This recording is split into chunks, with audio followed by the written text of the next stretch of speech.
Hey y'all, it's your boy Poseidon, and you're here with the 8th episode of the Poseidcast. We are 2 away from 10, which means that we'll have recorded 90% more episodes than most podcasts have. So we're getting there, and I've been going strong every week. Haven't really even considered being like, I'm not going to do one this week. They're relatively pretty easy. They're fun to do, so I'm just going to keep going strong. I appreciate everyone who has supported them and who has supported me, just the content on the channel. So really appreciate y'all. If you look over here to the top right, we have some topics. So the first one's going to be, should Midset coaching be allowed? Something happened this weekend at Combo Breaker that kind of has sparked the idea that Midset coaching should not be allowed at tournaments, so I'll dive into that. We have just Combo Breaker in general. We're going to go over a few more things that happened at Combo Breaker, as well as pretty much what happened with me. I'm going to go over just kind of how Combo Breaker went for me, and then we're going to talk about who's in Final Combat. I'm just going to do a brief overview about who has qualified for Final Combat in terms of more like going into analytics and who had predictions and stuff like that. More of a deep dive. I'll do that in later videos. And then what's next for me and what do I personally have coming up? So first topic is, should Midset coaching be allowed? So this is an interesting topic, and if I'm just going to come out right with an answer, I'm going to say that no, I do not think it should be allowed, and there's a bunch of reasons for it. One, I come from the Smash community, and the Midset coaching has not been allowed for a while, and if it is allowed, it's usually very specific, and even then, it's usually like the general rule of thumb is that if the Smash tournament doesn't mention anything about Midset coaching, that it's just not allowed, and you generally do not see it. And the reason for that is it kind of makes it more of a, instead of it being like a one-on-one, it's more of like a 2-on-1 or a 2-on-2. And there's been a lot of people that have been against that, at least in the Smash community. And then some people have like designated coaching. So if you're like on a team and you're sponsored, and then you have someone who's dedicated to coaching, you can come up in the middle of the set and let you know what's going on. It just gives a huge advantage to players who are already at the top. And the way I always like to compare, fighting games is kind of like the sports. And so, like, sports, you can coach, like, in between plays, but you can't coach, like, during plays, and it kind of affects, like, where do you see, like, a set? Do you see a set as, like, a play in a game? Do you see a set as a whole, like, drive? And usually it's, like, in between, like, you don't have a ton of time unless you take a timeout, but then it's, like, do you get a timeout every set, or do you not get any at all? It just, it really, there's a lot of questions that you need to ask about Midset coaching, and the reason that it got brought up, and the reason that it's a topic of discussion recently, is that recently at Combo Breaker, I'm not going to go into names and stuff like that, there was basically an incident that happened where there was a set that was going to be 4 top 8 and a winner side, and game 5 someone came up on the stage and was tapping one of the players on the shoulder, and then try to like take their headset off because they wanted to give them advice. They wanted to give them coaching, but the thing is that player already had a designated coach who was coaching them, who already went out there and talked to them before. So people are kind of like, and it's like, this isn't necessarily an instance of like, oh, this player got like really good advice from their coach and they went up too many times and now it's like this big incident, where it was kind of like someone who wasn't even designated as their coach or who was really coached them at all through the tournament, who kind of just went up there and was like, oh, I have this piece of advice for you, kind of unsolicited and unwarranted and unwanted. So people are kind of like, oh, well, this shouldn't have happened. We shouldn't have Midset coaching at all. And then that kind of like, you know what I mean? So it's like, it kind of speaks to like, we don't really think about things because like as a community we generally are basically like FGC in general, but like especially like Mortal Kombat is basically grassroots. So a lot of the decisions we have to make are really on the individual to make, or at least spark discussion with, and then spark the discussion and then kind of come to a resolution with it within the community. We can't just kind of look to someone like NRS and be like, hey, you guys make the decisions on this. We kind of need to make a general consensus. A lot when it comes to like tournaments, because not all the tournaments are like, because this tournament was on the pro circuit, but like a lot of tournaments are, and a lot of tournaments are going to have to make up their own rules. So it's nice to have a general consensus, like how we basically decided that, hey, Mortal Kombat needs to be best 3 out of 5, and we kind of like came to the agreement as that, and now subsequent tournaments have been 3 out of 5, and I think that is the way, and I think that's the best way to go about it for sure. But yeah, so going back to just, should Midset coaching be allowed? And like I said, my first answer is no. Like honestly, I haven't really cared about it, and like the 2-on-1 or like the 2v2 aspect didn't really bother me. But I never really got coaching, nor have I really done it. I never really had someone tell me something and then it like drastically affects the outcome of the match and vice versa. I normally am just kind of there by myself trying to make my own adaptations and stuff like that. So it does make it where there's a lot of people like that. So it's like when someone else has someone who's probably equally as skill level as them and they're both really good, it kind of gives someone basically an unfair advantage. And then it can prevent things like this. Because the thing is, the reason this got so much attention is because it was on stream. But what if it happened off stream? You know, what if it happened in a match where nobody was really paying attention? It wouldn't get the publicity that it has right now.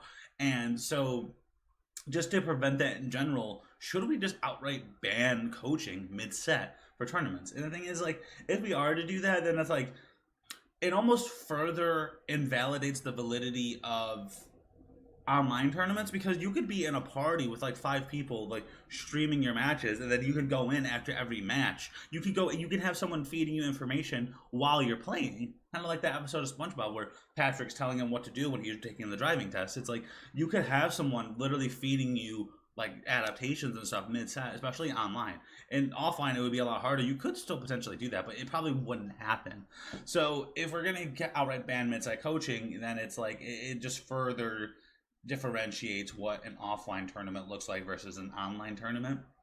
And there's just a lot of discussion, and there's a lot of deep dive that you can do when it comes to mid-set coaching. And I think it's just easiest to get rid of it. And the thing is, like, when you have a coach, like, you can coach them before the set, you can coach them after the set, you can prep them for their next matches and stuff. You can look at the other matches that that person is playing and let them know, like, hey, oh, I see this, I see that. There's nothing wrong with that. That's just basic coaching. So it just goes to matter of, like, should we allow it mid-set? Because something like that happened this weekend could be prevented. And I'm not saying anyone's name that was involved, because I don't like the dogpiling nature that the community likes to do. And that's just generally social media, is that you don't need a dogpile. The person who did that has been through a lot.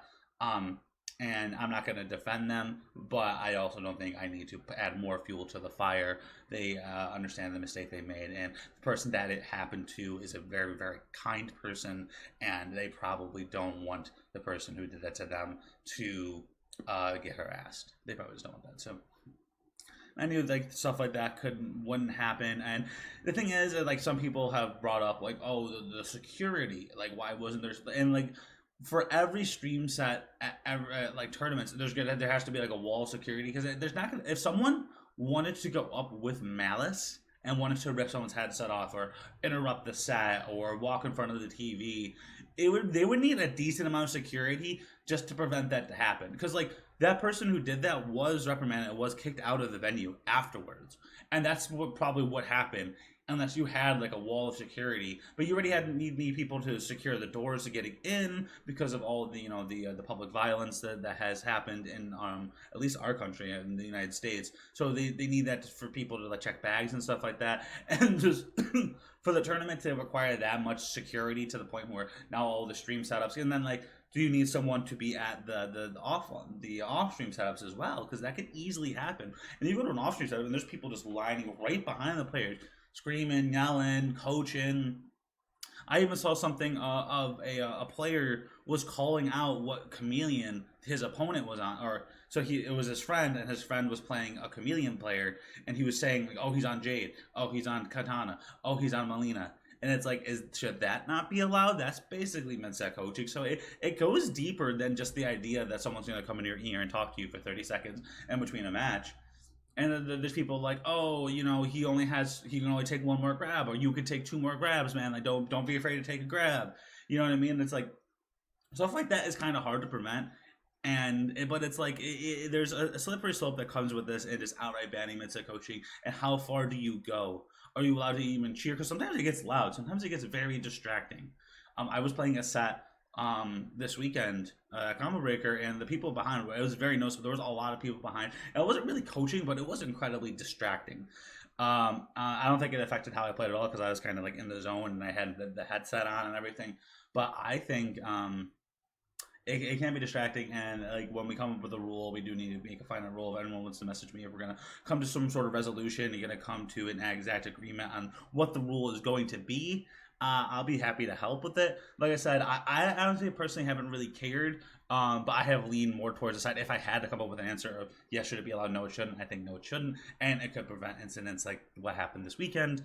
And then we have to go deeper and figure out what the actual rule is going to be and what is considered midset coaching and what isn't. And you know what I mean? Because like for again, I'm just kind of circling all over the place, but what happened this weekend, like would that have gotten the person who was getting the coach in trouble? So let's say, you know, he has his coach and then someone else comes up and tries to coach him, like would that get that person in trouble? You know what I mean? Like who like would the person who went up and did the coaching just get kicked out of the venue? You know what I mean? It's like, and then who gets in trouble? We need to come up with a more thought out process and really think of all the things that are in play here when it comes to midset coaching. But that's just my opinion. I think we shouldn't have it. Just ban it, like midset coaching. If someone's screaming in the background, not much you can do about that. But just don't allow it, in my opinion. Okay, so the second topic I'm going to go to is combo breaker. So there's a few more things that happened that were kind of controversial. Not as controversial as that, but I'm going to bring that up. And then I'm just going to talk about my personal experience at combo breaker for everything. I'm just going to go through what I did and how combo breaker went for me. It was a really fun event. The first thing is that my boy Sparks figured out that some of the setups didn't have the Movado online hotfix that nerfed him, which is huge. And the fact that he figured that out, he went to Aquaman. Aquaman had to go to all the subsequent setups, figure out if they had the patch, and then ensure that they do. They had to log them online. And that's a huge problem with online hotfixes, is that for an offline tournament, not all of the setups are going to have access to online. They had to basically get all the PlayStation setups access to the online that they had at the tournament, so they could all have the online hotfix. And they did this right before a tournament too, because they wanted to get rid of a glitch where you can call in Movado while you're getting comboed, which is understandable. But then they added some nerfs, and then so some setups didn't have it. So if it wasn't for the GOAT Sparks figuring that out, and if it wasn't for the GOAT Aquaman going around and figuring that out, like that's just a huge problem with online hotfixes. I know there's gonna be people out there that are gonna be like, "Oh, this is why the NRS community sucks." It's like, they just need to, if they're going to come up with a balance patch, just come out with a balance patch and just add it to the game. Maybe it's harder, or maybe it was like, you need to pay more if it's for that. But like, if something's wrong, you messed it up, like you're going to have to bite the bullet on that. Like if you want to fix the fact that you could call Movado mid-set or mid-set mid-combo, then you need to just make an overall general patch, because that shouldn't be allowed. That shouldn't be a thing. And then you overall nerfed Movado probably because you didn't want to just fix that one thing and have to pay the money for it. You wanted to come up with an overall change to the game. So but that did happen. That was a real thing. And if a shout out to Sparks and Aquaman for getting that fixed, getting that figured out and fixed. Sparks is just a fucking nerd. But the dude's awesome. Okay, and then another thing that happened on Combo Breaker is, if anyone was watching on Friday, the power went out in the middle of people's sets. So around the 12 o'clock pools, later on, probably around 1 o'clock, the power went out, and pretty much the entire venue. You looked around, and there was just none of the stream setups were live. All of them went down. Ludi and Dexy's set that was on stream had to get paused for like a substantial amount of time. The thing is, there was other off-stream sets happening too. Like Ghost was playing Burrito Voorhees. There was other people playing sets. Like Dat Boy was playing Coach Steve, and it affected those sets. So it wasn't just the online. It wasn't just the on stream, like, oh wow, I feel so bad for Ludi, which I mean, I think you should, but it happened to it affected a lot of sets that were off stream as well. So that was very unfortunate. It was a very just uncanny, not much things you could do about it. I think there was like a thunderstorm and it actually just knocked out the power. Or maybe someone kicked out with a plug and everything was plugged into one thing, and then someone unkicked it. And because I hosted a tournament where we lost power. We lost power before the tournament started, though, a little bit before, and it was just like on one string of setups, and we ended up getting fixed. I think it just put us a little bit behind, but unfortunately, things like that can happen. And when it comes to that, there is not much you can do about it. But when it comes to the previous thing of the online hotfix, if you're hosting a tournament, make sure that you have the most recent update of the game. I know when it's this big of a tournament, but there's a lot of people who host like MK like tournaments, weeklies, bi-weeklies, monthlies. So just make sure that that's on there, because that could affect the integrity of the tournament. as a whole, and then that was unfortunate as well. The power going out and all the people that were affected by that. I do truly feel bad. I would feel sad if that happened to me because there's not much you can do if it's in the middle of a set. Usually, you just like you do middle of the set, you can keep the score of the game as one, but that game that was happening, there's not much you can do about that. You basically just have to hold that and just restart from the last finished game. Very unfortunate. All right, but I'm going to talk about my personal combo breaker experience, what I did, and how it was. It was an overall awesome tournament. So I land Thursday morning, the day before combo breaker actually starts, and my boy Avo picked me up. Shout out to Avo, that guy's awesome. And we go to the gym. We go to a gym where they're hosting a FGC basketball tournament. I'll make sure to leave a link to the video. They weren't able to live stream it, unfortunately, because the connection in the gym was just not great. But they did record it. And it is live, I think, on YouTube, so I'm going to leave a link to that in the description if anyone wants to watch it. I played in a 3v3 tournament. We got absolutely bodied, but it was a lot of fun. And I was, hustling my ass off. I was trying. I really, really wanted effort. We played probably the best team first, and it was like lankiness. It was me, Avo, and Wits. And that was my team, and then the team that we faced first was lankiness, J-Chan, and Hoodie-Tar. And those guys all played college basketball or at least high school basketball. I know Tar played college. I know JK was talking about how he got a scholarship to a D3 school, but elected not to take it. And Lankiness is just he's a tall dude, and he's just really good at basketball. So they were all really good. So we got kind of smoked right off the bat because J-Chan and Hoodie could shoot, and Lanky was the tallest man on the court by a mile. So Lanky would drive, and he would either kick it out, and they would just drain a three, or he would just lay it up. And then the second match, we had to play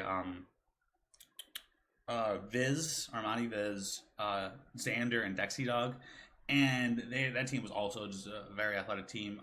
Viz is, I had to guard him, and he's a big man. he's very good at basketball, very athletic. Very good endurance. So he was just kind of drive. He would kick it out. I was doing a pretty good job of defending him, getting rebounds, boxing him out, even though he was taller than me. That's why I said I was hustling around. I was trying for my team. But unfortunately, we got kind of smoked in that game as well, and that was it. And that was the end of the basketball tournament. So people played some 5-on-5s. Me and Ava ended up leaving, and then we got ready for the pre-local tournament. So that was called Combo Starter, and for MK, one side of things, Bacon Lord was running that.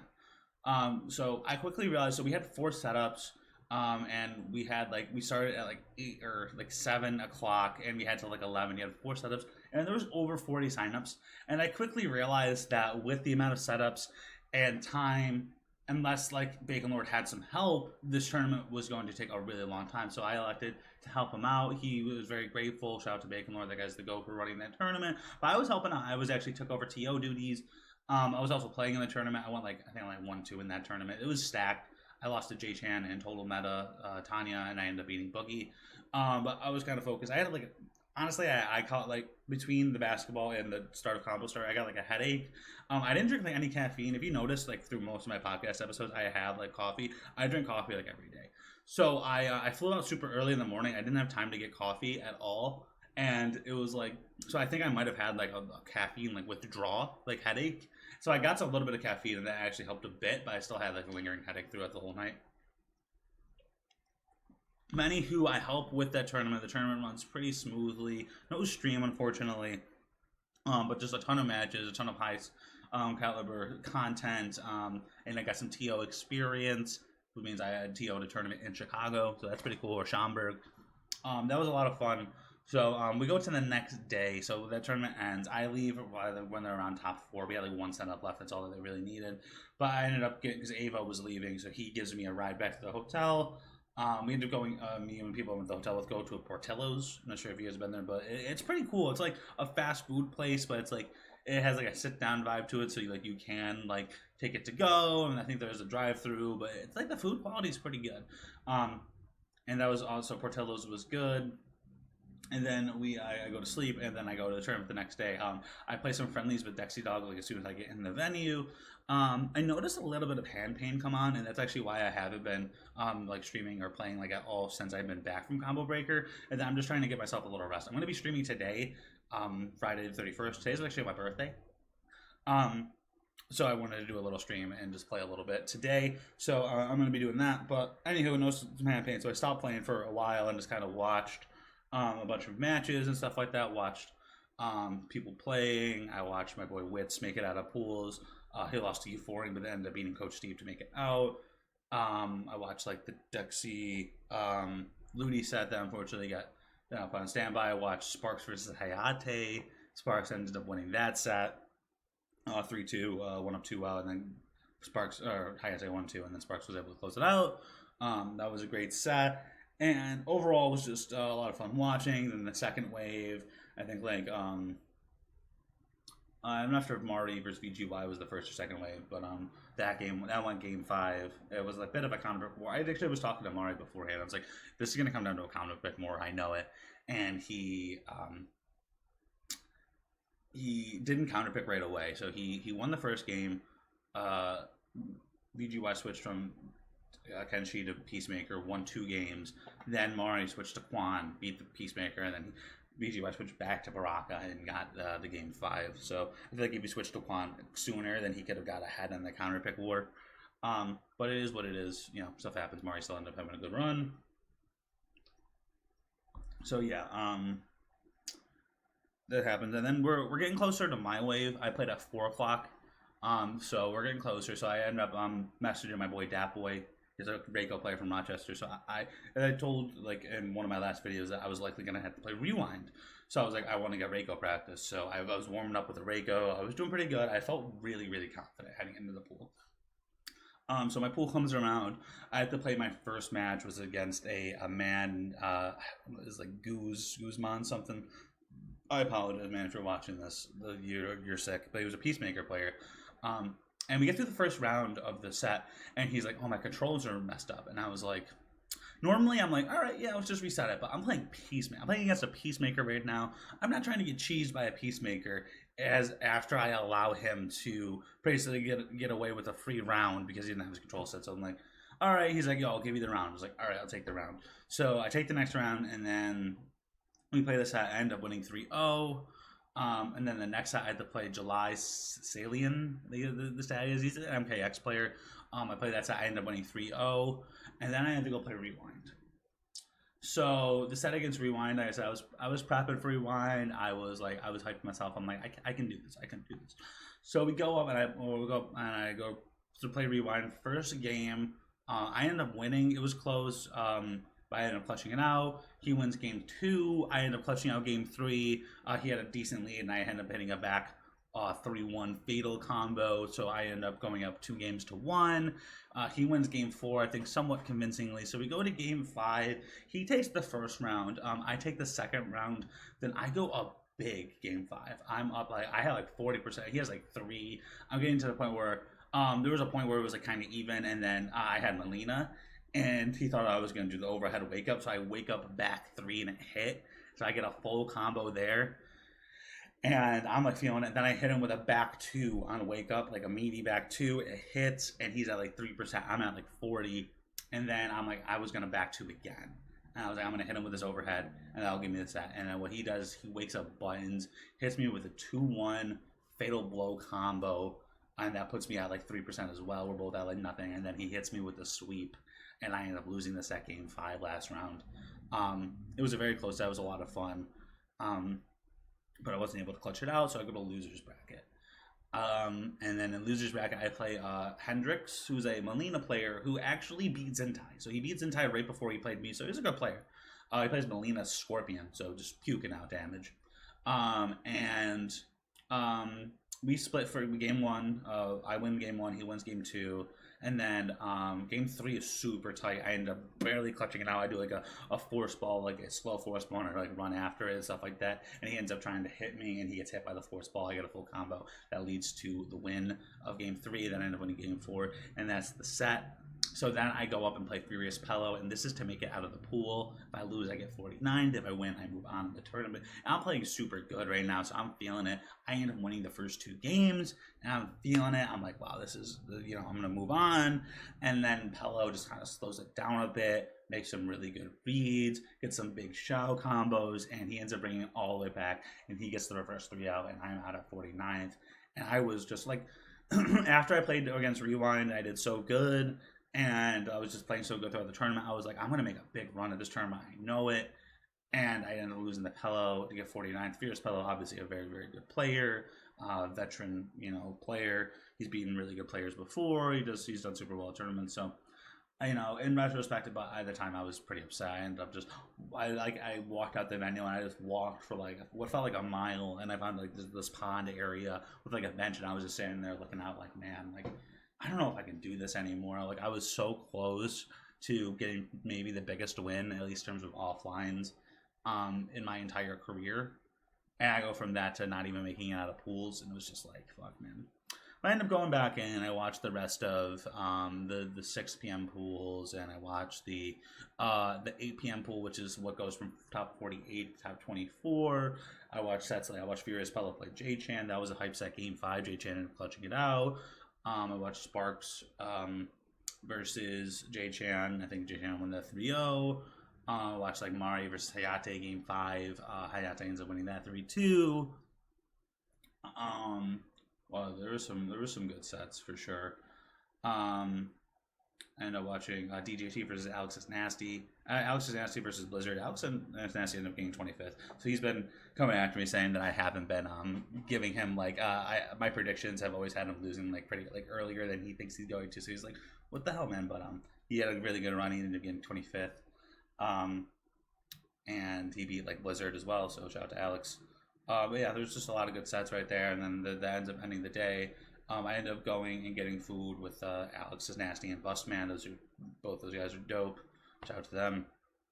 And then the next day comes, and I have Melee, but like the way that MK1 ended for me, I was like, fuck it, I don't really care how I do in Melee. I ended up like going out for breakfast. I got like this big breakfast and stuff. Like normally I try to eat healthy and stuff like that. Like I want to keep my mind focused and sharp. So I try to not eat too unhealthy, too much caffeine, all that. But like I didn't care. I got like a big breakfast, and then I go to the venue. I watch my boy Monk play. He has a really good run. He ends up getting out of pools, and then the way that Melee did it was like the second wave of pools started before my first wave of Melee pools even started. So he ends up getting to like the second wave. He loses in winners, gets to the second wave, wins a match, and then ends up losing his next match. We got like 25th out of like 200.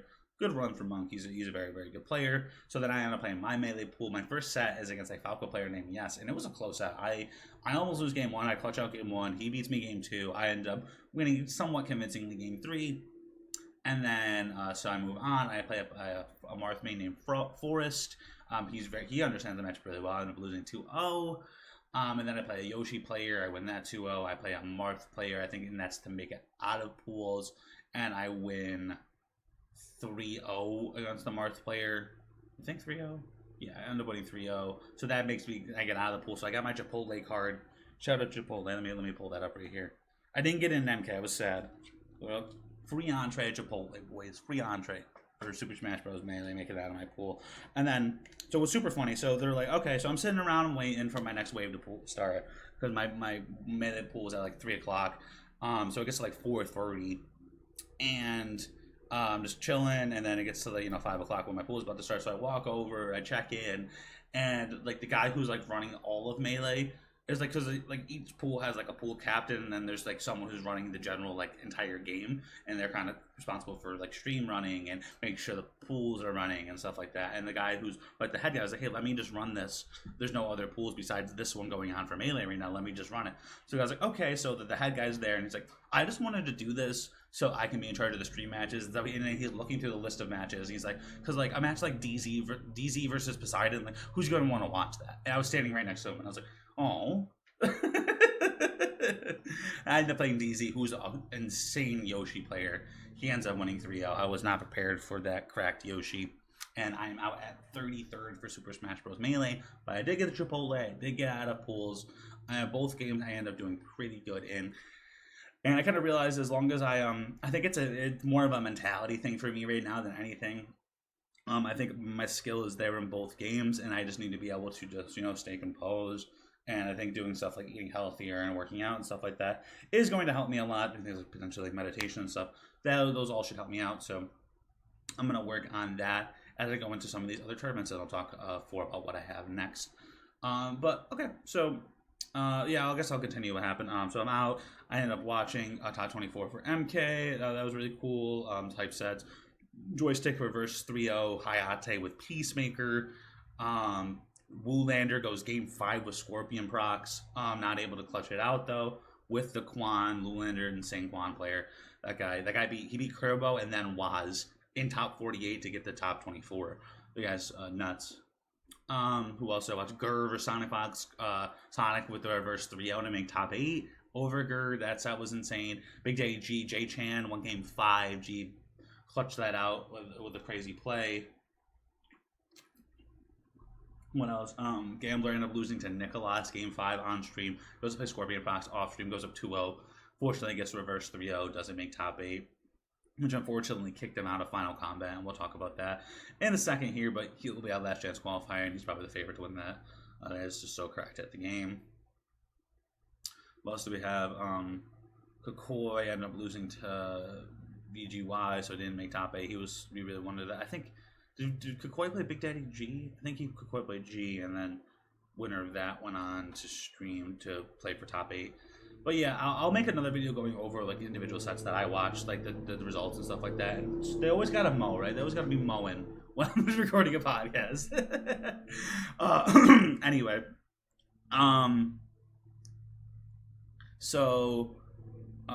yeah, I'll make a video going over all the matches and stuff like that. I ended up watching top 8. I was with a group of people, and it was a lot of fun watching top 8. I'm sure a lot of you guys know what happened. I don't really need to go into the details of it. But then I end up just chilling a little bit, and then I end up just eventually near the area, and then I end up just going home. I go back to the venue on Sunday, and I just play some games and stuff like that. Just chilling, vibing with some people and stuff, and then I end up we get to that night and I watch Tekken Top 8, and that was a lot of fun. I don't really know what's going on in Tekken, but Tekken's a lot of fun to watch, and that's hype. So if you haven't watched that Top 8, I would consider going to do it because it's a lot of fun and just being part of the crowd and the energy and stuff like that. It was a ton of fun to watch. And then after that, I end up just chilling kind of at the hotel bar. I end up playing some Mortal Kombat 9.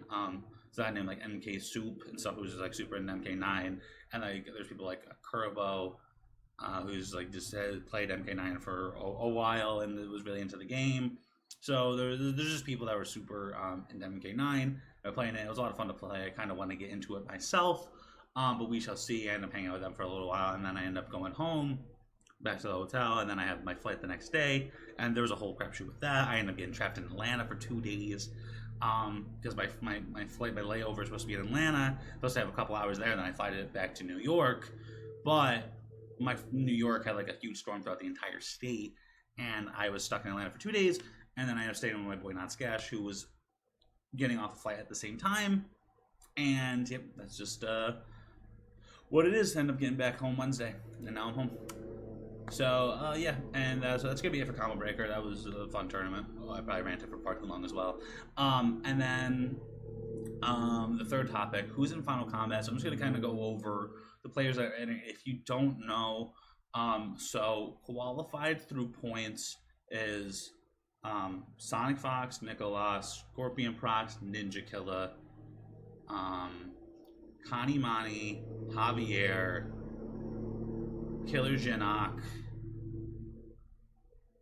Mighty Unjust, and made myself look foolish.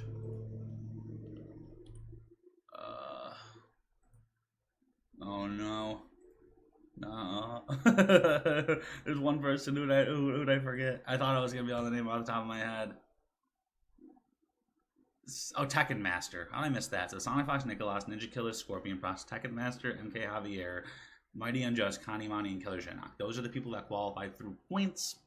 And then the people who made it through the regions, we have Wise Gemini, who's playing for our Western Rain, who's not able to go. So Wise Gemini made it through the West. Through the East is Zombat, because Mighty Unjust qualified through points. So Zombat is going to qualify through Final Combat through his region. For EU West was Video Games Yo, and the EU East was Macaron. Middle East was Faisal. Oceanic was Soul's Clue.